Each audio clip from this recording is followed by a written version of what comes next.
गूंज में आप सभी का स्वागत है। कहानियों की हमारी पहली सीरीज गोदान में अभी तक आपने जाना कि होरी राय साहब से मिलकर घर आता है तो सभी को होरा को अपने किए वादे के बारे में बताता है, जिस पर दुनिया शुरुआत में तो थोड़ी जलजलाती है, पर बाद में स्वयं ही होरी और गोबर को भूसा उसके घर दिवाने के लिए मना लेती है। भोला के घर होरी और गोबर दोनों को बहुत बहुमूल्य सामान मिलता है। होरी को अपना वर्षों का गाय का सपना पूरा होता दिखता है और गोबर को मिलती है झुनिया। तो अभी आगे की कहानी की शुरुआत हम करते हैं अपने अध्याय 4 से। होरी को रात भर नींद नहीं आई। नीम के पेड़ तले अपनी बांस की खाट पर पड़ा बार बार तारों की ओर देखता था। गाय के लिए नाद गाड़नी है, बैलों से अलग उसकी नाद रहे तो अच्छा। अभी तो रात को बाहर ही रहेगी, लेकिन चौमासी में उसके लिए कोई दूसरी जगह ठीक करनी होगी। बाहर लोग नज़र लगा देते हैं, कभी कभी तो ऐसा टोना टोटका कर देते हैं कि गाय का दूध ही सूख जाता है। थन में हाथ ही नहीं लगाने देती, लात मारती है।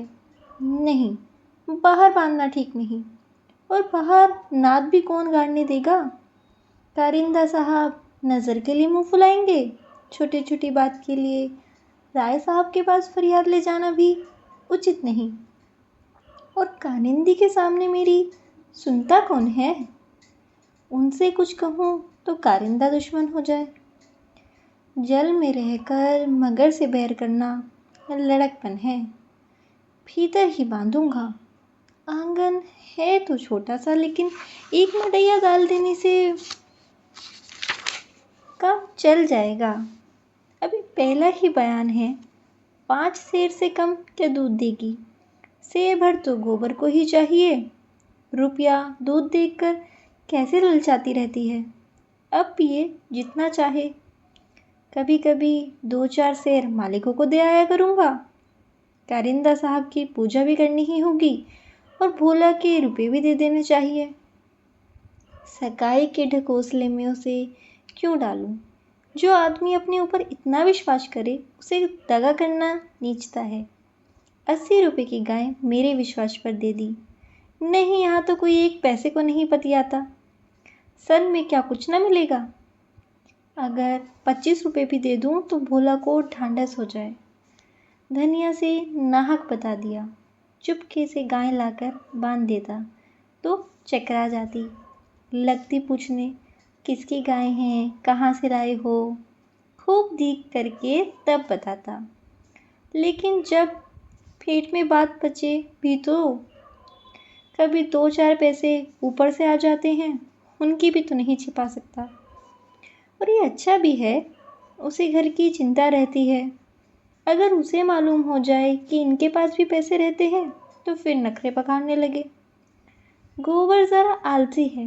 नहीं, मैं गौ की सेवा करता कि जैसे चाहिए।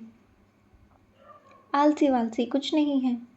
इस उम्र में कौन आलसी नहीं होता। मैं भी दादा के सामने मटर गश्ती ही किया करता था। बेचारे पहर रात से कुट्टी काटने लगते, कभी द्वार पर झाड़ू लगाते, कभी खेत में खाद फेंकते। मैं पड़ा सोता रहता। कभी जगा देते तो मैं बिगड़ जाता और घर छोड़कर भाग जाने की धमकी देता था। लड़के जब अपने माँ बाप के सामने इस जिंदगी का थोड़ा सुख ना भोगेंगे तो फिर जब अपने सिर पड़ गए तो क्या भोगेंगे। दादा के मरते ही क्या मैंने घर नहीं संभाल लिया। सारा गांव यही कहता था कि होरी घर बर्बाद कर देगा, लेकिन सिर पर बोझ पड़ते ही मैंने ऐसा चोला बदला कि लोग देखते रह गए। शोभा और हीरा अलग ही हो गए। नहीं, आज इस घर की और ही बात होती। 3 हल एक साथ चलते। जब तीनों अलग अलग चलते हैं बस समय का फेर है। धनिया का क्या दोष था। बेचारी जब से घर में आई कभी तो आराम से ना बैठी। डोली से उतरते ही सारा काम सर पर उठा लिया। अम्मा को पान की तरह फेरती रहती थी, जिसने घर के पीछे अपने को मिटा दिया। देवरानियों से काम करने को ही तो कहती थी, तो क्या बुरा कहती थी। आखिर उसे भी तो कुछ आराम मिलना चाहिए। लेकिन भाग्य में आराम लिखा हो तब तो मिलता। तब देवरों के लिए मरती थी, अब अपने बच्चों के लिए मरती है। वे इतनी सीधी गमखोर निर्छल न होती तो आज शोभा और हीरा जो मूंछों पर ताव देते फिरते हैं कहीं भीख मांगते होते। आदमी कितना स्वार्थी हो जाता है, जिसके लिए लड़ो वही जान का दुश्मन हो जाता है। होरी ने फिर पूर्व की ओर देखा। शायद भिनसार हो रहा है, गोबर काहे को जाने लगा। नहीं, कह के तो यही सोया था कि मैं अंधेरे में ही चला जाऊंगा, जाकर नाद तो गाड़ दूं। लेकिन नहीं, जब तक गाय द्वार पर ना आ जाए नाद गाड़ना ठीक नहीं। कहीं भोला बदल गए और किसी कारण से गाय ना दी तो सारा गांव तालियां पीटना लगेगा। चले थे गाय लेने, पट्टे ने इतनी फुर्ती से नाद गाड़ दी मानो इसी की कसर थी। भोला है तो अपने घर का मालिक, लेकिन जब लड़के सयाने हो गए तो बाप की कौन चलती है। कामता और जंगी अकड़ जाएं तो क्या भोला अपने मन से गाय मुझे दे देंगे? कभी नहीं। सहसा गोबर चौंक कर उठ बैठा और आंखें मलता हुआ बोला, अरे ये तो भोर हो गया, तुमने नाद गाड़ दिया था। होरी गोबर के सुगठित शरीर और चौड़ी छाती की ओर गर्व से देखा और मन में ये सोचते हुए कि उसे कोरस मिलता तो कैसा पट्टा हो जाता, बोला, नहीं, अभी नहीं गाड़ी। सोचा कहीं ना मिले तो नाहक बद हो। गोबर ने त्योरी चढ़ाकर कहा, मिलेगी क्यों नहीं? उनके मन में कोई चोर बैठ जाए। चोर बैठे या डाकू, गाय तो उन्हें देनी ही पड़ेगी। गोबर ने और कुछ न कहा, लाठी कंधे पर रखी और चल दिए। होरी उसे जाते देखता हुआ अपना कलेजा ठंडा करता रहा। जब लड़के की सगाई में देरी न करनी चाहिए। 17वां लग गया, मगर करे कैसे? कहीं पैसे के भी दर्शन हो। जब से तीनों भाइयों में अलगोजा हो गया, घर की साख जाती रही। महतो लड़का देखने आते हैं, पर घर की दशा देखकर मुंह फीका करके चले जाते हैं। 2-1 राजी भी हुए तो रुपए मांगते हैं। 200-300 लड़के का दाम चुकाए और इतना ही ऊपर से खर्च करे, तब जाकर ब्याह हो। कहाँ से आवे इतने रुपए? रास खलियान में तुल जाती है, खाने भर को भी नहीं बचता। ब्याह कहाँ से हो?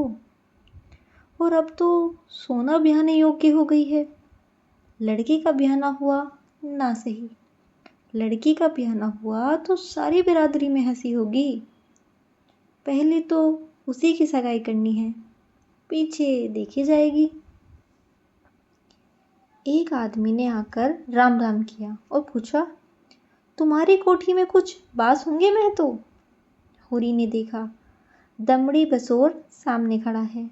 नाटा, काला, खूब मोटा, चौड़ा मुंह, बड़ी बड़ी मूछे, लाल आंखें, कमर में बांस काटने की कटार खोसे हुए। साल में 1-2 बार आकर चिक्के, कुर्सियां, मोड़े, टोकरियां आदि बनाने के लिए कुछ बांस काट ले जाता था। होरी प्रसन्न हो गया। मुट्ठी गर्म होने की कुछ आशा बंधी।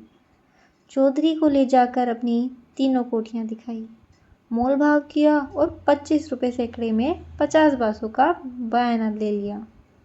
फिर दोनों लौटे। होरी ने उसे चिलम पिलाई, जलपान कराया और तब रहस्यमय भाव से बोला, मेरे पास कभी 30 रुपए से कम में नहीं जाते, लेकिन तुम घर के आदमी हो, तुमसे क्या मोल भाव करता। तुम्हारा वह लड़का जिसकी सगाई हुई थी अभी परदेश से लौटा कि नहीं? चौधरी ने चिलम कदम लगाकर खांसते हुए कहा, उस लौंडे के पीछे तो मर मिटा महतो। जवान बहू घर में बैठी थी और वह बिरादरी की एक दूसरी औरत के साथ परदेश में मौज करने चल दिया। बहू भी दूसरे के साथ निकल गई। बड़ी नाकिस जात है मैं तो, किसी की नहीं होती। कितना समझाया कि तू जो चाहे खा, जो चाहे पहन, मेरी नाक न कटवा। मुदा कौन सुनता है। औरत को भगवान सब कुछ दे, रूप ना दे, नहीं वह काबू में नहीं रहती।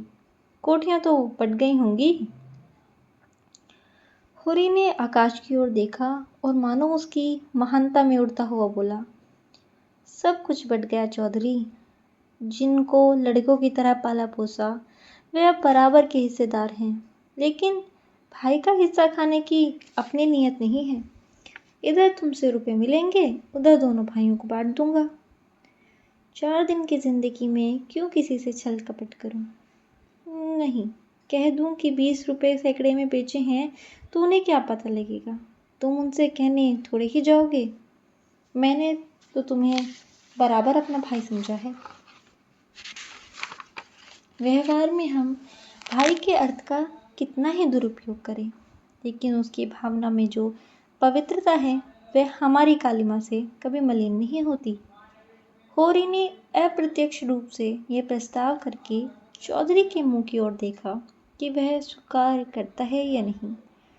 उसके मुख पर कुछ ऐसा मिथ्या विनीत भाव प्रकट हुआ जो भिक्षा मांगते समय मोटे भिक्षुओं पे आ जाता है।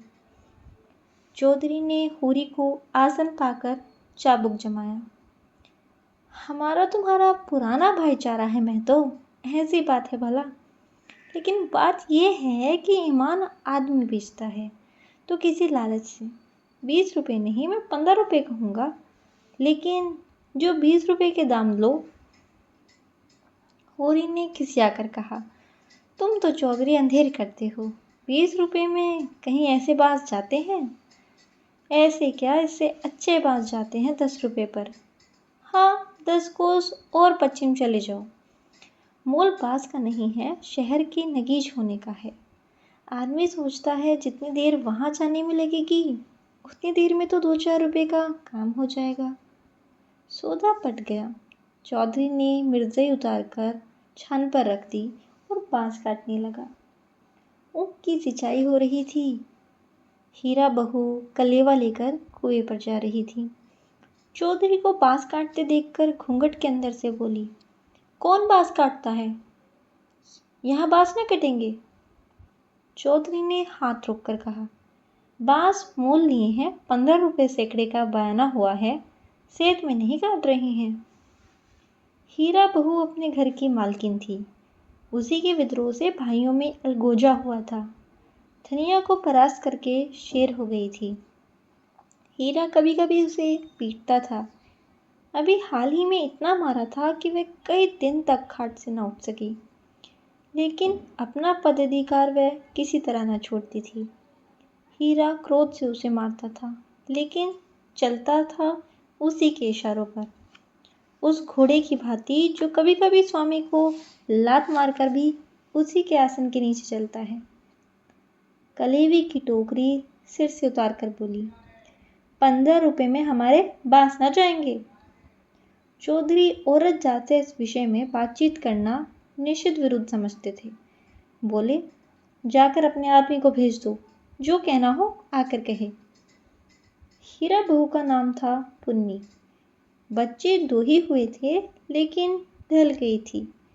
बनाव श्रृंगार से समय के आघात का शमन करना चाहती थी, लेकिन गृहस्थी में भोजन ही का ठिकाना न था।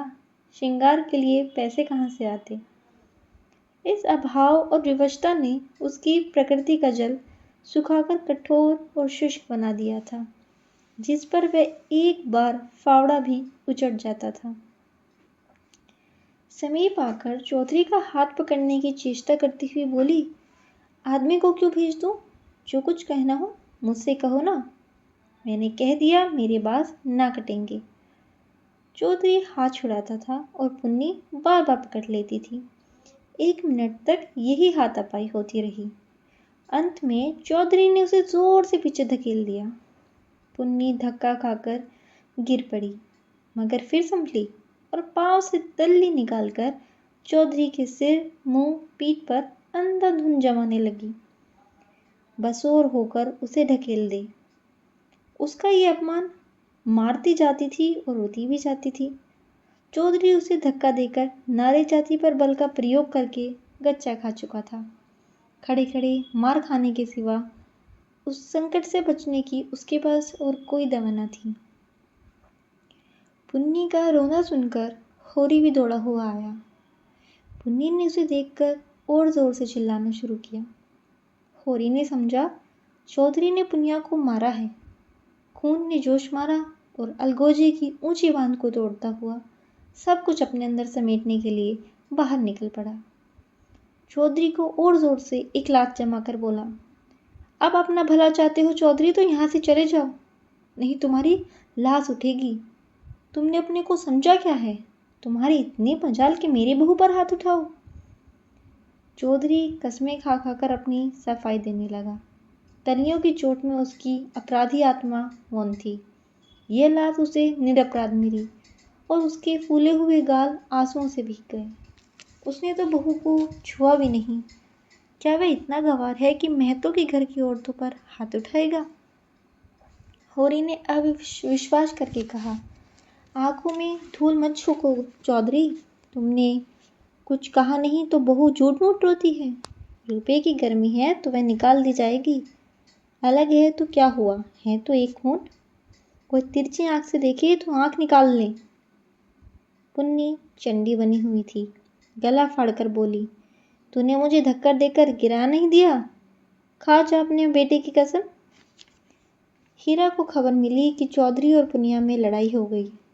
चौधरी ने पुनिया को धक्का दिया। पुनिया ने तिलियों से पीटा। उसने पुर वहीं छोड़ा और ओंगी लिए घटनास्थल की ओर चला। गांव में अपने क्रोध के लिए प्रसिद्ध था। छोटा डील, गठा हुआ शरीर, आंखें कोड़ी की तरह निकल आई थी और गर्दन की नसें तन गई थी। मगर उसने चौधरी पर क्रोध न था, क्रोध था पुनिया पर। वह क्यों चौधरी से लड़ी? क्यों उसकी इज्जत मिट्टी में मिला दी? बसोर से लड़ने झगड़ने का उसे क्या प्रयोजन था? उसे जाकर हीरा से समाचार कह देना चाहिए था। हीरा जैसे उचित समझता करता। वह उनसे लड़ने क्यों गई? उसका बस होता तो वह पुनिया को पर्दे में रखता। पुनिया किसी बड़े से मुंह खोलकर बातें करे, ये उसे असह्य था। वह खुद जितना उद्दंड था, पुनिया को उतना ही शांत रखना चाहता था।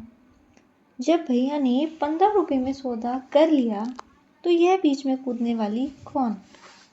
आते ही उसने पुन्नी का हाथ पकड़ लिया और घसीटता हुआ अलग ले जाकर लगा लाते जमाने। हरामजादी, तो हमारी नाक कटाने पर लगी हुई है। तो छोटे छोटे आदमियों से लड़ती फिरती है। किसकी पगड़ी नीची होती है बता? एक लात और जमा कर। हम तो वहां कलियों की बात देखते रहे हैं, तू यहाँ लड़ाई ठाने बैठी है। इतनी बेशर्मी, आँख का पानी ऐसे गिर गया, खोद कर गाड़ दूंगा। पुन्नी हाय हाय करती जाती थी और कोसती जाती थी। तेरी मिट्टी उठे, तुझे हैजा हो जाए, तुझे मरी आए, देवी मैया तुझे लील जाए, तुझे इन्फ्लुएंजा हो जाए, भगवान करे तू कोड़ी हो जाए, हाथ पांव कट कट गिरें। और गालियों से तो हीरा खड़ा खड़ा सुनता रहा, लेकिन ये पिछली गाली उसे लग गई। हैजा, मरी आदि में विशेष कष्ट न था। इधर बीमार पड़े, उधर विदा हो गए। लेकिन कोड़, ये घिनौनी मौत और उससे भी घिनौना जीवन, वह तिल मिला उठा। दांत पीसता हुआ पुनिया पर झपटा और छोटे पकड़कर फिर उसकी सिर जमीन पर रगड़ता हुआ बोला, हाथ पांव कटकर गिरे तो मैं तुझे लेकर चाटूंगा? तू ही मेरे बाल बच्चों को पालेगी? तू इतनी ही बड़ी गिरस्ती चलाएगी? तू तो दूसरा भतार करके किनारे खड़ी हो जाएगी। चौधरी को पुनिया की इस दुर्गति पर दया आ गई। हीरा को उदारतापूर्वक समझाने लगा, हीरो में तो अब जाने दो, बहुत हुआ। क्या हुआ बहू ने मुझे मारा, मैं तो छोटा नहीं हो गया। धन्य भाग कि भगवान ने ये दिन तो दिखाया। हीरा ने चौधरी को डांटा, तुम चुप रहो चौधरी, नहीं, मेरे क्रोध में पड़ जाओगे तो बुरा होगा। औरत जात इस तरह बकती है। आज को तुमसे लड़ गई, कल को दूसरे से लड़ जाएगी। तुम भले मानस हो, हंसकर टाल गए। दूसरा जो बर्दाश्त न करेगा, कहीं उसने भी हाथ छोड़ दिया तो कितनी आबरू रह जाएगी, बताओ। इस ख्याल ने उसके क्रोध को फिर भड़काया। लपका था कि होरी ने दौड़कर पकड़ लिया और उसे पीछे हटाते हुए बोला, अरे हो तो गया, देख तो लिया दुनिया ने कि बहादुर हो। अब क्या उसे पीस कर पी जाओगे। हीरा अब भी बड़े भाई का अदब करता था। सीधे से साधे न लड़ता था। चाहता तो एक झटके में अपना हाथ छुड़ा लेता, लेकिन इतनी बेअदबी न कर सका। चौधरी की ओर देखकर बोला, अब खड़े क्या ताकते हो, जाकर अपने बांस काटो, मैंने सही कर दिया। 15 रुपये सैकड़े में तय है। कहाँ तो पुन्नी रो रही थी, कहाँ झमझम चमक कर उठी और अपना सिर पीट कर बोली, लगा दे घर में आग, मुझे क्या करना है, फाक फूट गया कि तुम जैसे कसाई के पाले पड़े, लगा दे घर में आग। उसने कलेयों की टोकरी वहीं छोड़ दी और घर की ओर चली। हीरा गर्जा, वहां कहाँ जाती है, चल कुएं पर, नहीं खून पी जाऊंगा। पुनिया के पांव रुक गए। इस नाटक का दूसरा अंक वह न खेलना चाहती थी। चुपके से टोकरी उठाकर रोती हुई कुएं की ओर चली। हीरा भी पीछे पीछे चला। हुरी ने कहा, अब फिर मारधाड़ न करना, इससे औरतें बेशरम हो जाती है। धनिया ने द्वार पर आकर हाँक लगाई, तुम वहां खड़े खड़े क्या तमाशा देख रहे हो, कोई तुम्हारी सुनता भी है कि यूं ही शिक्षा दे रहे हो। उस दिन इसी बहू ने तुम्हें घूंघट की आड़ में दाढ़े जार कहा था, भूल गए। बहुरिया होकर पराए मर्दों से लड़ेगी तो डांटी न जाएगी। होरी द्वार पर आकर नटखटपन में के साथ बोला, और जो मैं इसी तरह तुझे मारूं, क्या कभी मारा नहीं है जो मारने की साथ बनी हुई है। इतनी बेदर्दी से मारता हूं तो तू घर छोड़कर भाग जाती। पुनिया बड़ी गमखोर है। ओहो, ऐसे ही तो बड़े दर्द वाले हो, अभी तक मार का दाग बना हुआ है। हीरा मारता है तो दुलारता भी है। तुमने खाली मारना सीखा, दुलार करना नहीं। मैं ही ऐसी हूं कि तुम्हारे साथ निभा हुआ। अच्छा रहने दे, अपना बहुत बखान न कर। तू ही रूट रूट कर नहर भागती थी, जब महीनों खुशामद करता था तब जाकर आती थी, जब अपनी गरज सताती थी तब मनाने जाते थे लाला, मेरे दुलार से नहीं जाते थे। इसी से तो मैं सबसे तेरा बखान करता हूँ। वैवाहिक जीवन के प्रभात में लालसा अपनी गुलाबी मादकता के साथ उदय होती है और हृदय के सारे आकाश को अपने माधुर्य की सुनहरी किरणों से रंजित कर देती है। फिर मध्याह्न का प्रखर ताप आता है। क्षण क्षण पर बगुले उठते हैं और पृथ्वी कांपने लगती है। लालसा का सुनहरा आवरण हट जाता है और वास्तविकता अपने नग्न रूप में सामने आ खड़ी होती है। उसके बाद विश्राम में संध्या आती है, शीतल और शांत। जब हम थके हुए पथिकों की भांति दिन भर की यात्रा का वृतांत कहते हुए सुनते हैं, तटस्थ भाव से, मानो हम किसी ऊंचे शिखर पर जा बैठे हैं, जहां नीचे का जनरव हम तक नहीं पहुंचता। धनिया ने आंखों में रस भरकर कहा, चलो चलो बड़े बखान करने वाले, जरा सा कोई काम बिगड़ जाए तो गर्दन पर सवार हो जाते हो। होरी ने मीठे उल्हाने के साथ कहा, ले, अब यही तेरी बेइंसाफी मुझे अच्छी नहीं लगती धनिया। भोला से पूछ, मैंने उनसे तेरे बारे में क्या कहा था। धनिया ने बात बदल कर कहा, देखो गोबर गाय लेकर आता है कि खाली हाथ। चौधरी ने पसीने में लथपथ आकर कहा, मैं तो चलकर बांस गिन लो, कल ठेला लाकर उठा ले जाऊंगा। होरी ने बांस गिनने की जरूरत न समझी। चौधरी ऐसा आदमी नहीं, फिर एक आध बांस बेसी काट ही लेगा तो क्या, रोज ही तो मंगनी बांस कटते हैं। सहालगो में तो मंडप बनाने के लिए लोग दर्जनों बांस काट ले जाते हैं। चौधरी ने 7.5 रुपये निकालकर उसके हाथ में रख दिए। होरी ने गिनकर कहा, और निकालो, हिसाब से 2.5 और होते हैं।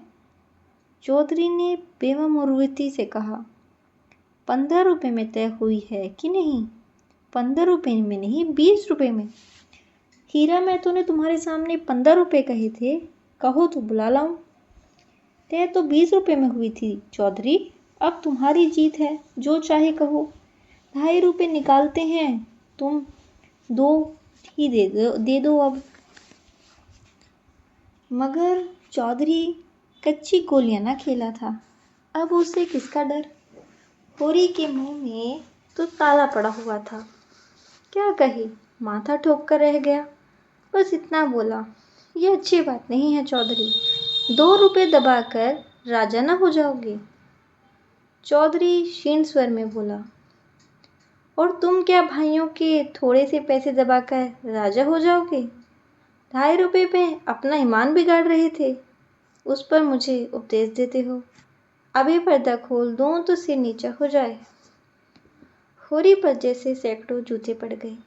चौधरी तो रुपए सामने जमीन पर रखकर चला गया, पर वह नीम के नीचे बैठा बड़ी देर तक पछताता रहा। वह कितना लोभी और स्वार्थी है, इसका उसे आज पता चला। चौधरी ने 2.5 रुपए दे दिए होते तो वह खुशी से कितना फूल उठता। अपनी चालाकी को सराहता कि बेटे बिठाए 2.5 रुपए मिल गए। ठोकर खाकर ही तो हम सावधानी के साथ पग उठाते हैं। धनिया अंदर चली गई थी, बाहर आई तो रुपए जमीन पर पड़े देखे। गिनकर बोली, और रुपए क्या हुए, 10 ना चाहिए? होरी ने लंबा मुंह बनाकर कहा, हीरा ने 15 रुपए में दे दिए तो मैं क्या करता। हीरा 5 रुपए में दे दे, हम नहीं देते इतने इन दामों में। वहां मारपीट हो रही थी, मैं बीच में क्या बोलता। होरी ने अपनी पराजय अपने मन में ही डाल ली, जैसे कोई चोरी से आम तोड़ने के लिए पेड़ पर चढ़े और गिर पड़ने पर धूल झाड़ता हुआ उठ खड़ा हो कि कोई देख न ले। जीतकर आप अपनी धोखेबाजियों की डींग मार सकते हैं। जीत में सब कुछ माफ है, हार की लज्जा तो पी जाने की वस्तु है। धनिया पति को फटकारने लगी, ऐसे अवसर उसे बहुत कम मिलते थे। होरी उससे चतुर था, पर आज बाजी धनिया के हाथ थी। हाथ मटका कर बोली, क्यों ना हो, भाई ने 15 रुपए कह दिए तो तुम कैसे टोकते। अरे राम, लाडले भाई का दिल छोटा हो जाता कि नहीं। फिर जब इतना बड़ा अनर्थ हो रहा था कि लाडली बहू के गले पर छुरी चल रही थी, तो भला तुम कैसे बोलते। उस वक़्त कोई तुम्हारा सर्वस्व लूट लेता तो तुम्हें सुध ना होती। होरी चुपचाप सुनता रहा, मिनका तक नहीं। झुलझुलाहट हुई, क्रोध आया, खून खोला, आंखें जली, दांत पीसे, लेकिन बोला नहीं। चुपके से कुदाल उठाई और वो गोड़ने चला। धनिया ने कुदाल छीनकर कहा, क्या अभी सवेरा है जो गोड़ने चले। सूरज देवता माथे पर आ गए, नहाने धोने जाओ, रोटी तैयार है। होरी ने गुन्ना कर कहा, मुझे भूख नहीं है। दुनिया ने जले पर नमक छिड़का, हाँ, काहे को भूख लगेगी, भाई ने बड़े बड़े लड्डू खिला दिए हैं ना। भगवान ऐसे सपूत भाई सबको दे। होरी बेड़ा क्रोध अब रस्सियां तोड़ रहा था।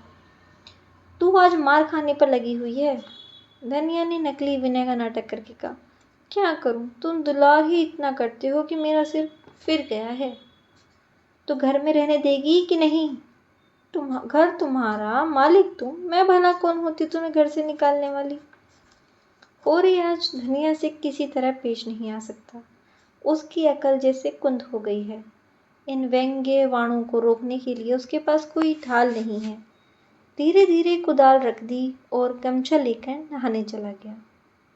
लोटा कोई आधे घंटे में, मगर गोबर अभी तक न आया था। अकेले कैसे भोजन करे। लोंडा वहां जाकर सो रहा। भोला की मैं मदमाती छोकरी है ना झुनिया, उसके साथ हंसी दिल लगी कर रहा होगा। कल भी तो उसके पीछे लगा हुआ था। नहीं गाय दी तो लौट क्यों नहीं आया। क्या वहां दही देगा। धनिया ने कहा, अब खड़े क्यों हो, गोबर सांझ को आएगा। होरी ने कुछ और ना कहा, कहीं धनिया फिर ना कुछ कह बैठे। भोजन करके नीम की छांव में लेटा रहा। रूपा रोती हुई आई, नंगे बदन पर एक लंगोटी लगाए, जबरे बाल इधर उधर बिखरे हुए। होरी की छाती पर लौट गई। उसकी बड़ी बहन सोना कहती है, गाय आएगी तो उसका गोबर मैं पाथूंगी। रूपा ये नहीं बर्दाश्त कर सकती। सोना ऐसी कहाँ की बड़ी रानी है कि सारा गोबर आप पात डाले। रूपा उससे किस बात में कम है। सोना रोटी पकाती है तो क्या रूपा बर्तन नहीं मांजती। सोना पानी लाती है तो क्या रूपा कोई पर रस्सी नहीं ले जाती। सोना तो कलसा भरकर इठलाती चली आती है, रस्सी समेट कर रूपा ही लाती है। गोबर दोनों साथ पाती हैं। सोना खेत गोड़ने जाती है तो क्या रूपा बकरी चराने नहीं जाती। फिर सोना क्यों अकेली गोबर पाथेगी। यह अन्याय रूपा कैसे सही। होरी ने उसके भोले मन पर मुग्ध होकर कहा, नहीं, गाय का गोबर तू पातना। सोना गाय के पास आए तो भगा देना। रूपा ने पिता के गले में हाथ डालकर कहा, दूध मैं ही दूंगी। हाँ हाँ, तू ना दोहेगी तो और कौन दोहेगा। वे मेरी गाय होगी। हाँ, 16 आने तेरी। रूपा प्रसन्न होकर अपने विजय का शुभ समाचार पराजिता सोना को सुलाने चली गई। गाय मेरी होगी, उसका दूध मैं दूंगी, उसका गोबर मैं पातूंगी, तुझे कुछ ना मिलेगा। सोना उम्र से किशोरी, देह की गठन में युवती और बुद्धि से बालिका थी। जैसे उसका यौवन उसे आगे खींचता था, बालपन पीछे। कुछ बातों में इतनी चतुर थी कि ग्रेजुएट युवतियों को पढ़ाई, कुछ बातों में इतनी अल्हड़ कि शिशुओं से भी पीछे।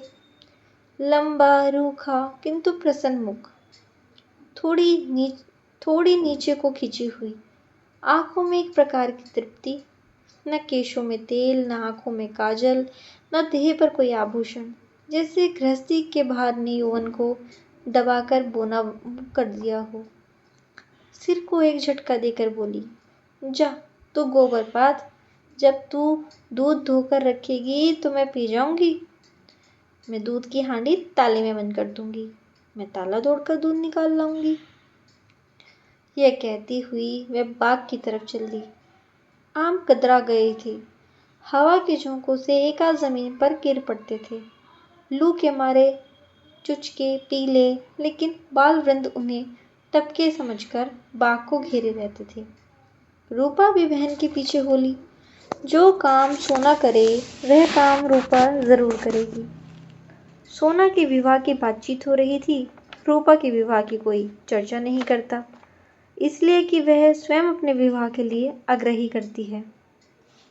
उसका दूल्हा कैसे होगा, क्या क्या लाएगा, उसे कैसे रखेगा, उसे क्या खिलाएगा, क्या पहनाएगा, इससे बड़ा विशद वर्णन करती है, जिसे सुनकर कदाचित कोई बालक उससे विवाह करने पर राजी न होता। सांझ हो रही थी। हीरा ऐसा अलसाया कि ऊँट गोड़ने न जा सका। बैलों को नाद में लगाया, सानी खाली दी और एक चिलम भरकर पीने लगा। इस फसल में सब कुछ खलिहान में तोल देने पर भी अभी उस पर कोई 300 कर्ज था, जिस पर कोई 100 रुपये सूद के बढ़ जाते थे। मंगरू साहू से आज 5 साल हुए। बैल के लिए 60 रुपये लिए थे, उसमें 60 दे चुका था, पर वह 60 रुपये ज्यों के तो बने हुए थे। दाता दीन पंडित से 30 रुपये लेकर आलू बोए थे। आलू तो चोर खोल दे गए और उस 30 के इन 3 बरसों में 100 हो गए थे। दुलारी विधवा सौवाइन थी जो गांव में नोन, तेल, तमाकू की दुकान रखी हुई थी। बंटवारे के समय उससे 40 रुपये लेकर भाइयों को देना पड़ा था। उसके भी लगभग 100 रुपये हो गए थे, क्योंकि आने रुपये का ब्याज था। लगान के भी अभी 25 रुपये बाकी पड़े थे और दशहरे के दिन शगुन के रुपयों का भी कोई प्रबंध करना था। 500 के रुपये बड़े अच्छे समय पर मिल गए। शगुन की समस्या हल हो जाएगी, लेकिन कौन जाने, यहाँ तो एक थैला भी हाथ में आ जाए तो गांव में शोर मच जाता है। और लेनदार चारों तरफ से नोचने लगते हैं। ये 5 रुपए तो वह शगुन देगा, चाहे कुछ हो जाए। मगर अभी जिंदगी के 2 बड़े-बड़े काम सिर पर सवार थे, गोबर और सोना का विवाह। बहुत हाथ बांधने पर भी 300 से कम खर्च न होंगे। ये 300 किसके घर से आएंगे? कितना चाहता है कि किसी से 1 पैसा कर्ज न ले, जिसका आता है उसका पाई-पाई चुका दे। लेकिन हर तरह का कष्ट उठाने पर भी गला नहीं छूटता। इसी तरह सूद बढ़ता जाएगा और एक दिन उसका घर द्वार सब नीलाम हो जाएगा। उसके बाल बच्चे निराश्रय होकर भीख मांगते फिरेंगे। होरी जब काम धंधे से छुट्टी पाकर चिलम पीने लगता था तो यही चिंता एक काली दीवार की भांति चारों ओर से उसे घेर लेती थी, जिसमें से निकलने की उसे कोई गली न सूझती थी। अगर संतोष था तो यह कि विपत्ति उसके अकेले उसी के सर न थी। प्राय सभी किसानों का यही हाल था। अधिकांश की दशा तो उससे भी बदतर थी। शोभा और हीरा को उससे अलग हुए अभी कुल 3 साल हुए थे, मगर दोनों पर 400 का बोझ लद गया। झिंगुर 2 हल की खेती करता है, उस पर 1000 से कुछ बेसी ही देना है। जियावन महतो के घर भिखारी भीख भी नहीं पाता, लेकिन कर्जे का कोई ठिकाना भी नहीं है। यहाँ कौन बचा है? सहसा सोना और रूपा दोनों दौड़ी हुई आई और एक साथ बोली, भैया गाय ला रहे हैं, आगे आगे गाय, पीछे पीछे भैया हैं। रूपा ने पहले गोबर को आते देखा था। यह खबर सुनाने की सुर्खरुई उसे मिलनी चाहिए थी। सोना बराबर की हिस्सेदार हुई जाती है, ये उसे कैसे सहा जाता। उसने आगे बढ़कर कहा, पहले मैंने देखा था, तभी दौड़ी, बहन ने तो पीछे से देखा। सोना इस दावे को स्वीकार न कर सकी, बोली, तूने भैया को कहाँ पहचाना? तू तो कहती थी कि कोई गाय भागी आ रही है। मैंने ही कहा भैया है। दोनों फिर बाग की तरफ दौड़ी गाय का स्वागत करने के लिए। धनिया और होरी दोनों गाय बांधने का प्रबंध करने लगे। होरी बोला, चलो जल्दी से नाद गाड़ दे। धनिया के मुख पर जवानी चमक उठी थी। नहीं, पहले थाली में थोड़ा सा आटा और गुड़ खोल कर रख दे। बेचारी धूप में चली होगी, प्यासी होगी, तुम जाकर नाद गाड़ो, मैं घोलती हूँ। कहीं एक घंटी पड़ी थी, उसे ढूंढ ले, उसके गले में बांधेंगे। सोना कहाँ गई? सुआइन की दुकान से थोड़ा सा काला डोरा मंगवा लो, गाय को नजर बहुत लगती है।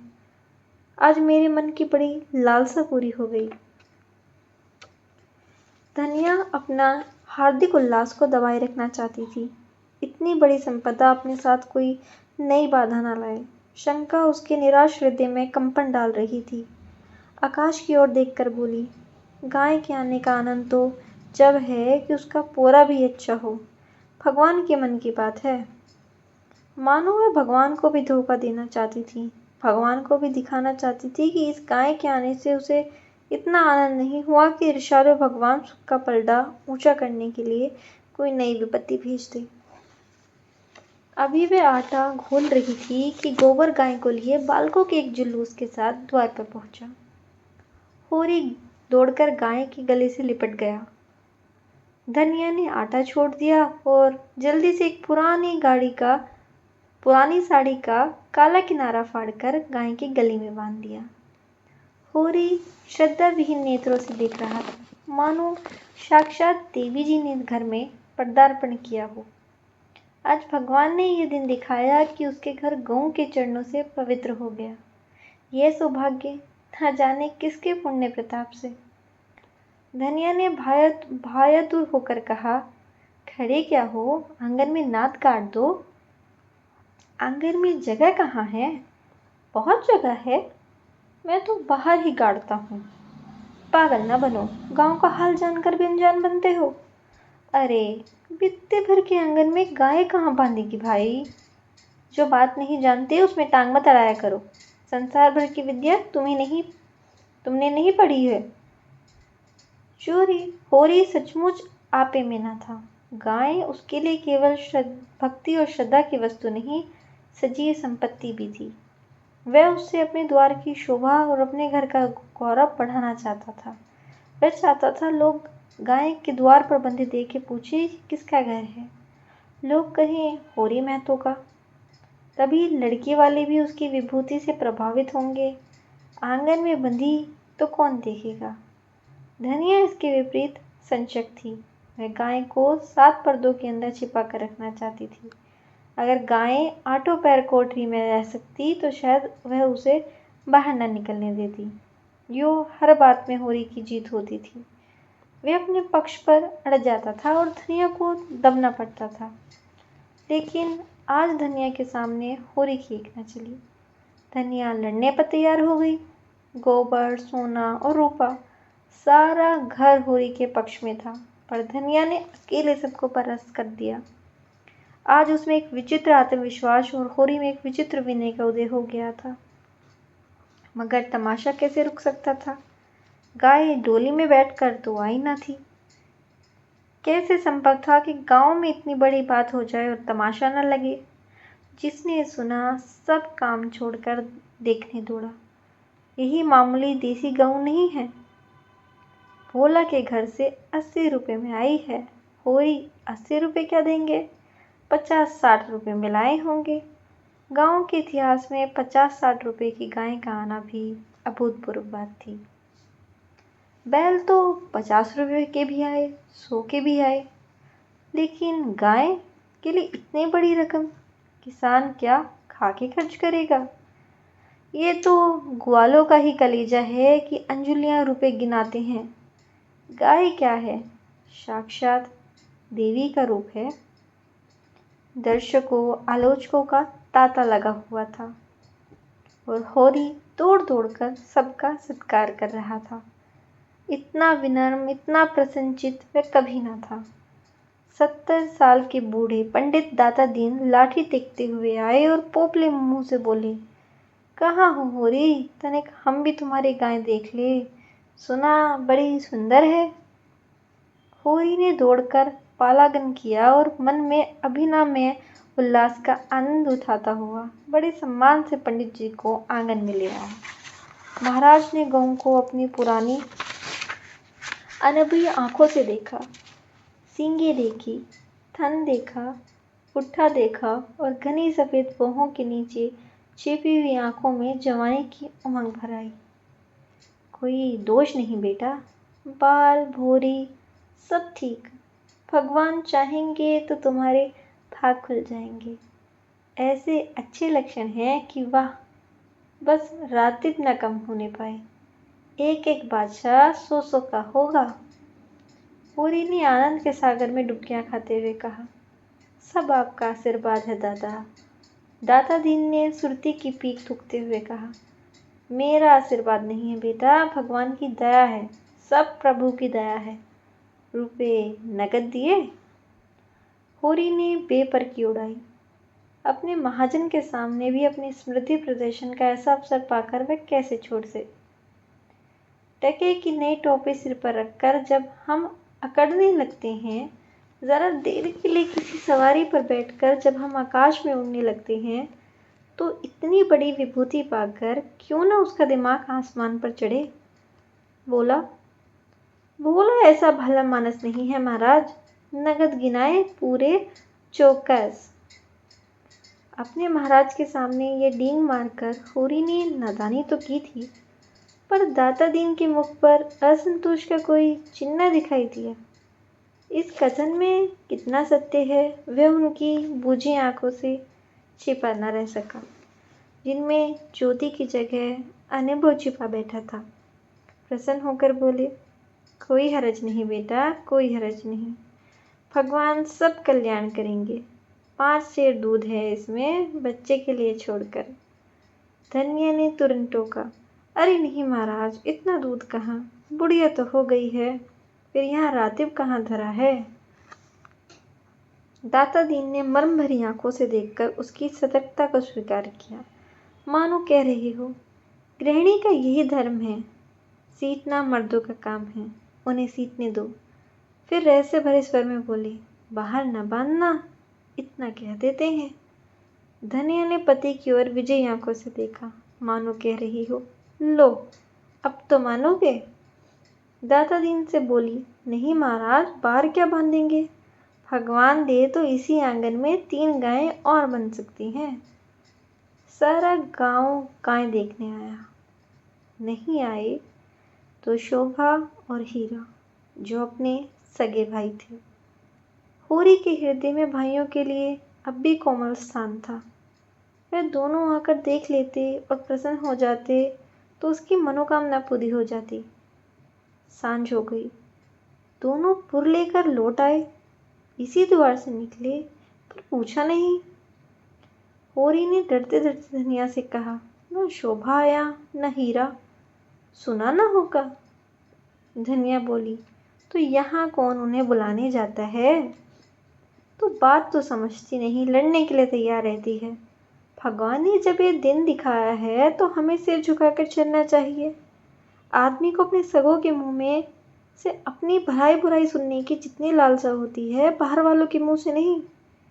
फिर अपने भाई लाख बुरे हों, हैं तो अपने भाई ही। अपने हिस्से बखेरे के लिए सभी लड़ते हैं, पर इससे खून थोड़ी ही बढ़ जाता है। दोनों को बुलाकर दिखा देना चाहिए। नहीं कहेंगे गाय लाई हमसे, कहा तक नहीं। धनिया ने नाक सिकोड़कर कहा, मैंने तुमसे 100 बार कहा, 1000 बार कह दिया, मेरे मुंह पर भाइयों का बखान न किया करो। उनका नाम सुनकर मेरे देह में आग लग जाती है। सारे गांव ने सुना, क्या उन्होंने ना सुना होगा? कुछ इतनी दूर भी तो नहीं रहते। सारा गांव देखने आया, उन्हीं के पांव में मेहंदी लगी हुई थी। मगर कैसे आए? जलन हो रही होगी कि इसके घर गायें आ गई, छाती फटी जाती होगी। दिया बत्ती का समय आ गया था। धनिया ने जाकर देखा तो बोतल में मिट्टी का तेल ना था। बोतल उठाकर चलने लगी। पैसे होते तो रूपा को भेजती। उधार लाना था, कुछ मुंह देखी कहेगी, कुछ लल्लो चप्पो करेगी, तभी तो तेल उधार मिलेगा।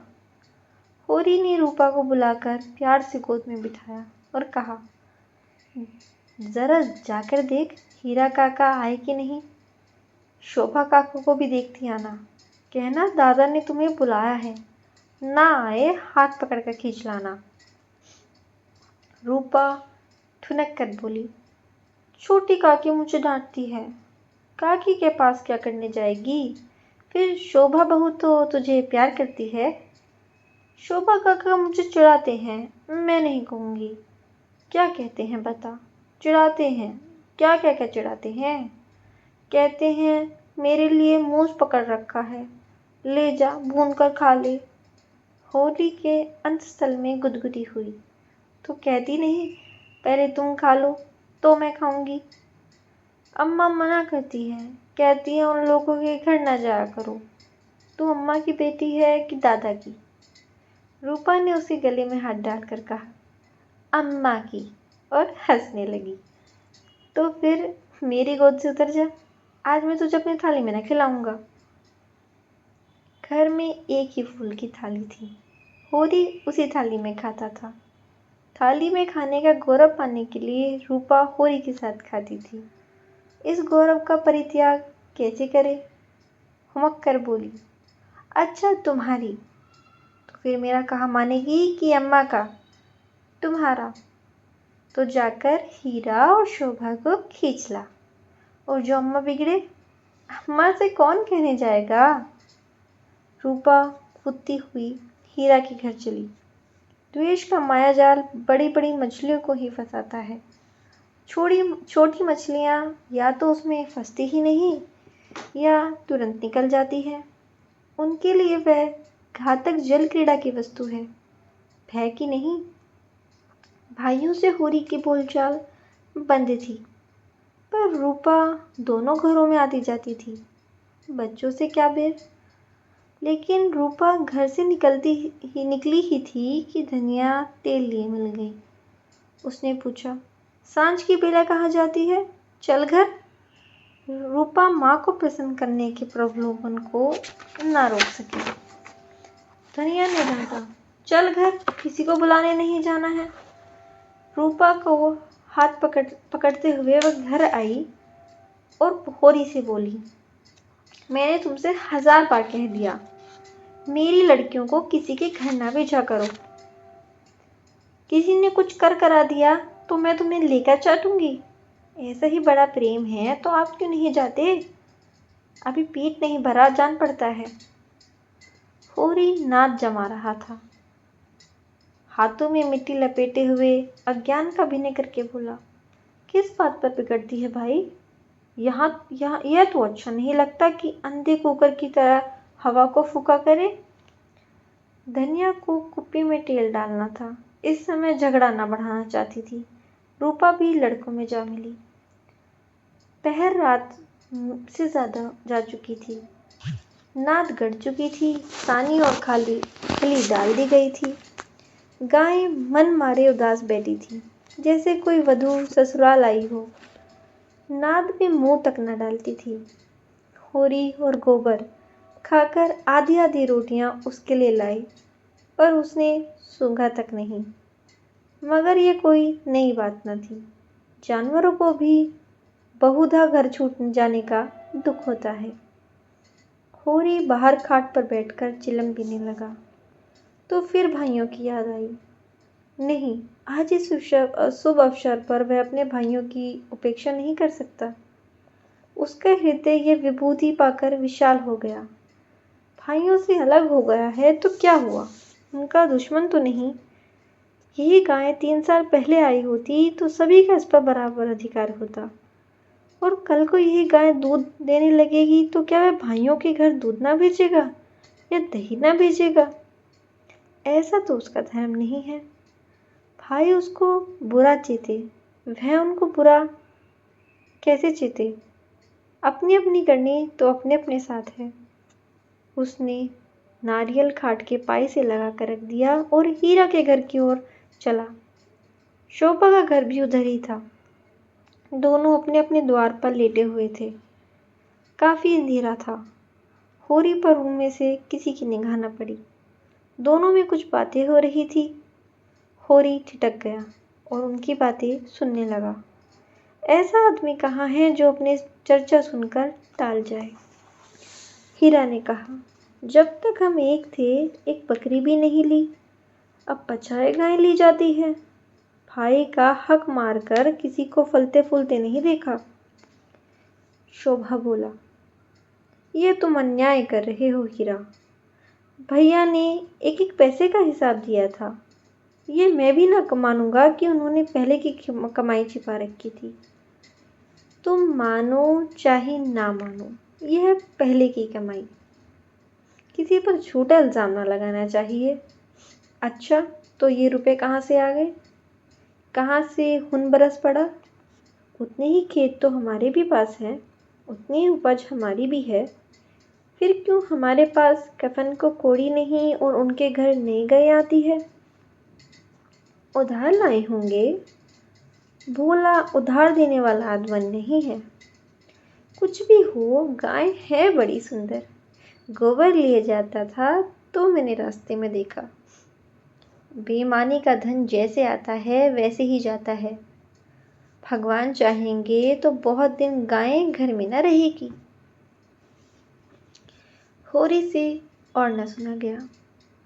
वह बीती बातों को विसार कर अपने हृदय में स्नेही और सौहार्द भरे भाइयों के पास आया था। इस आघात ने जैसे उसके हृदय में छेद कर दिया और वह रस भाव उसमें से किसी तरह नहीं टिक रहा। लत्ते और चिथड़े ठूसकर अब उस प्रवाह को नहीं रोक सकता। जी में एक उबाल आया कि उसी क्षण इस आक्षेप का जवाब दे, लेकिन बात बढ़ जाने के भय से चुप रहा। अगर उसकी नीयत साफ है तो कोई कुछ कर नहीं कर सकता। भगवान के सामने वह निर्दोष है। दूसरों की उसे परवाह नहीं। उल्टे पांव लौट आया और वह जला हुआ तंबाकू पीने लगा। लेकिन जैसे वह विष प्रतिक्षण उसके थमियों में फैलता जाता था, उसने जो सो जाने का प्रयास किया पर नींद न आई। बैलों के पास जाकर उन्हें सहलाने लगा। विष शांत न हुआ। दूसरी चिलम भरी, लेकिन उसमें भी कुछ रस न था। विष न जाने जैसे चेतना को आक्रांत कर दिया हो। जैसे नशे में चेतना एकांगी हो जाती है, जैसे फैला हुआ पानी एक दिशा में बहकर वेगवान हो जाता है, वही मनोवृत्ति उसकी हो रही थी। उसी उन्माद की दशा में वह अंदर गया। अभी द्वार खुला हुआ था। आंगन में एक किनारे चटाई पर लेटी हुई धनिया सोना से देह दबा रही थी। रूपा रोज सांझ होते ही सो जाती थी। आज खड़ी गाय का मुंह सहला रही थी। होरी ने जाकर गाय को खूंटे से खोल लिया और द्वार की ओर ले चला। वह इसी वक्त गाय को भोला के घर पहुंचाने का दृढ़ निश्चय कर चुका था। इतना बड़ा कलंक सिर लेकर वह अब गाय को घर में नहीं रख सकता, किसी तरह नहीं। धनिया ने पूछा, कहाँ लिए जाते हो रात को? होरी ने एक पग बढ़ाकर कहा, ले जाता हूँ भोला के घर, लौटा दूंगा। धनिया को विस्मय हुआ। उठकर सामने आ गई और बोली, लौटा क्यों दोगे? लौटाने के लिए ही लाए थे? हाँ, इसके लौटा देने में ही कुशल है। क्यों, बात है क्या है? इतने अरमान से लाए और अब लौटाने जा रहे हो? क्या भोला रुपए मांगता है? नहीं, भोला यहाँ कब आया? तो फिर क्या बात हुई? क्या करोगी पूछकर? धनिया ने लपक कर पगहैया उसके हाथ से छीन ली। उसकी चपल बुद्धि ने जैसे उड़ती हुई चिड़िया पकड़ ली। बोली, तुम्हें भाइयों का डर हो तो जाकर उनके पैरों पर गिरो। मैं किसी से नहीं डरती। अगर हमारी बढ़ती देखकर किसी की छाती फटती है तो फट जाए, मुझे परवाह नहीं। होरी ने विनीत स्वर में कहा, धीरे धीरे बोल महारानी, कोई सुने तो कहे ये सब इतनी रात लड़ रहे हैं। मैं अपने कानों से क्या सुनाया हूँ तो क्या जाने। यहाँ चर्चा हो रही है कि मैंने अलग होते समय रुपए दबा लिए थे और भाइयों को धोखा दिया था। यही रुपए अब निकल रहे हैं। हीरा कहता होगा, सारा गांव कह रहा है, हीरा को क्यों बदनाम करूं? सारा गांव नहीं कह रहा है, अकेला हीरा कह रहा है। मैं अभी जाकर पूछती हूँ। ना कि तुम्हारे बाप कितने रुपए छोड़कर मरे थे। ताड़ीदारों के पीछे हम बर्बाद हो गए, सारी जिंदगी मिट्टी में मिला दी, पाल पोस कर संडा किया और अब हमें बेईमान है। मैं कह देती हूँ, अगर गाय घर से बाहर निकली तो अनर्थ हो जाएगा। रख लिए हमने रुपए, दबा लिए, बीज खेत दबा लिए, डंके की चोट कहती हूँ। मैंने हंडे भर अशरफियाँ छिपा ली। हीरा और शोभा और संसार को जो करना हो कर ले। क्यों ना रुपए रख ले। 2-2 संडों का ब्याह नहीं किया, गोना नहीं किया। होरी सिट पिटा गया। धनिया ने उसके हाथ से पगिया छीन ली और गाय को खूंटे से बांधकर द्वार की ओर चली। होरी ने उसे पकड़ना चाहा, पर वह बाहर जा चुकी थी। वही सिर थाम कर बैठ गया। बाहर उसने पकड़ने की चेष्टा करने का कोई नाटक नहीं दिखाना चाहा। धनिया के क्रोध को खूब जानता था। बिगड़ती है तो चंडी हो जाती है। मारो काटो सुनेगी नहीं। लेकिन हीरा भी एक गुस्सेवर है, कहीं हाथ चला दे तो परेल ही हो जाए। नहीं, हीरा इतना मूर्ख नहीं है। मैंने कहाँ से कहाँ ये आग लगा दी। उसे अपने आप पर क्रोध लगा।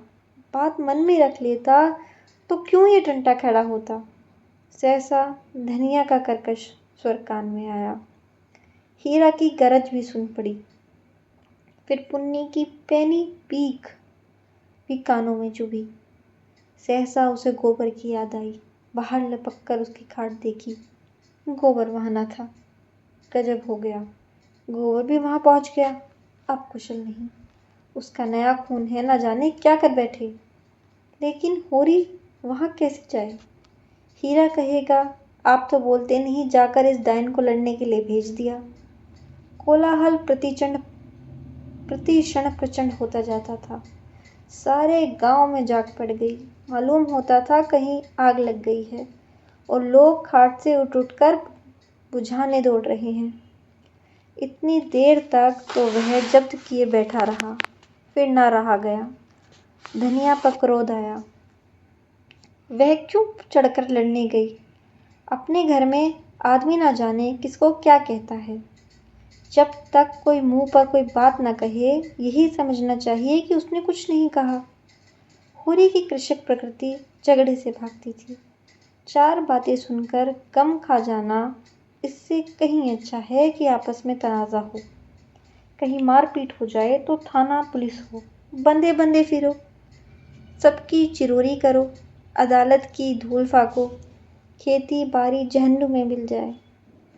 उसका हीरा पर तो कोई बस न था, मगर वह धनिया को जबरदस्ती खींच ला सकता है। बहुत होगा, गालियाँ दे लेगी, 1-2 दिन रूठ लेगी, थाना पुलिस की तो नौबत न आएगी। जाकर हीरा के द्वार पर सबसे दूर दीवार की आड़ में खड़ा हो गया।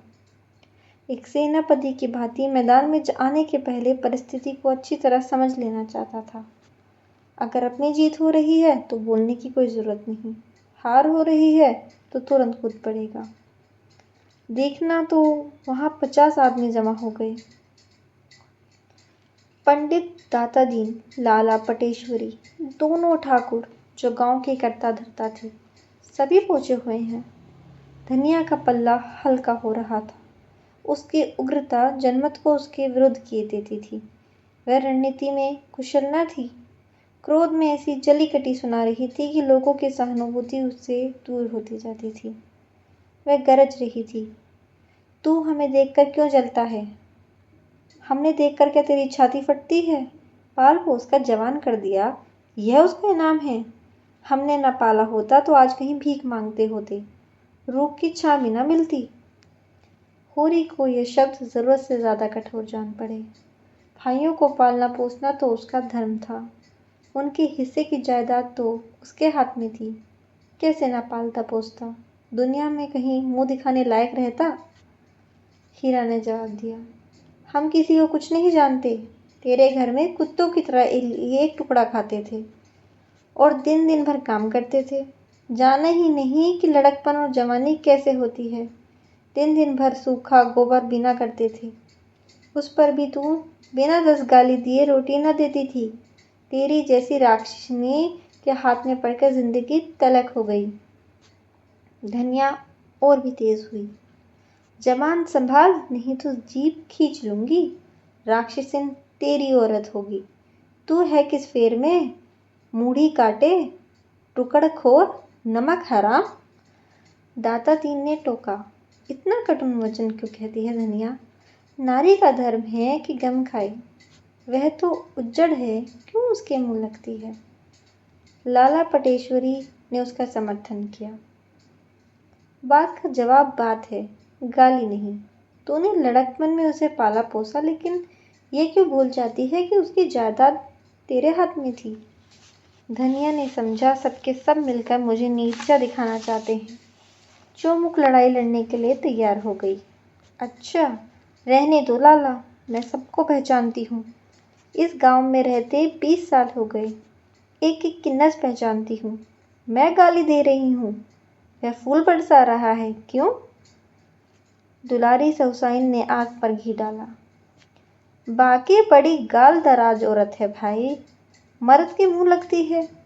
होरी ही जैसा मर्द है कि इसकी निभाह होता है। दूसरा मर्द होता तो एक दिन न पटती। अगर हीरा इस समय जरा नरम हो जाता तो उसकी जीत हो जाती, लेकिन यह गालियां सुनकर आपे से बाहर हो गया। औरों को अपने पक्ष में देखकर वह कुछ शेर हो रहा था। गला फाड़कर बोला, चली जा मेरे द्वार से, नहीं तो जूतों से बात करूंगा, छोटा पकड़कर उखाड़ लूंगा। गाली देती है डाइन, बेटे का घमंड हो गया है। खून पासा पलट गया। होरी का खून खोल उठा, बारूद में जैसे चिंगारी बढ़ गई हो। आगे आकर बोला, अच्छा बस, अब चुप हो जाओ हीरो, अब नहीं सुना जाता। मैं इस औरत को क्या कहूँ? जब मेरी पीठ में धूल लगती है तो इसी के कारण। न जाने क्यों इसे चुप नहीं रहा जाता।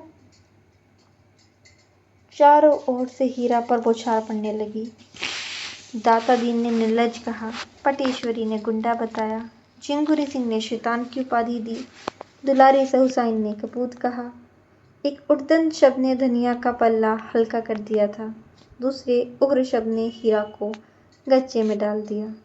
उस पर होरी के संयत वाक्य ने रही सही कसर भी पूरी कर दी। हीरा संभल गया। सारा गांव उसके विरुद्ध हो गया। अब चुप रहने में ही उसकी कुशल है। क्रोध के नशे में इतना होश उसे बाकी था। धनिया का कलेजा दूना हो गया। होरी से बोली, सुन लो कान खोल के, भाइयों के लिए मरते हो। ये भाई हैं, ऐसे भाई को मुंह न देखे। ये मुझे जूते से मारेगा, खिला पिला। होरी ने डांटा। फिर क्यों बकबक करने लगी तू? घर क्यों नहीं जाती? धनिया जमीन पर बैठ गई और आर्त स्वर में बोली, अब तो इसके जूते खा के ही जाऊंगी। जरा इसकी मर्दूमी तो देख लूं। कहाँ है गोबर? अब किस दिन काम आएगा?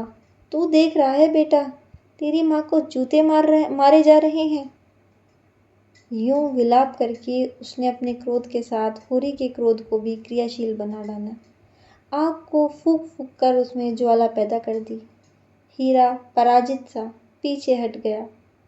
पुन्नी उसका हाथ पकड़कर घर की ओर खींच रही थी। सहसा धनिया ने सीने की बाती झपट कर हीरा को इतने जोर से धक्का दिया कि वह धम से गिर पड़ा और बोली, कहाँ जाता है? जूते मार, मार जूते, देखूं तेरी मर्दूमी। होरी ने दौड़कर उसका हाथ पकड़ लिया और घसीटता हुआ उसे घर ले चला। आज का अध्याय यही समाप्त। आगे की कहानी जानने के लिए बने रहे हमारे साथ गूंज पर।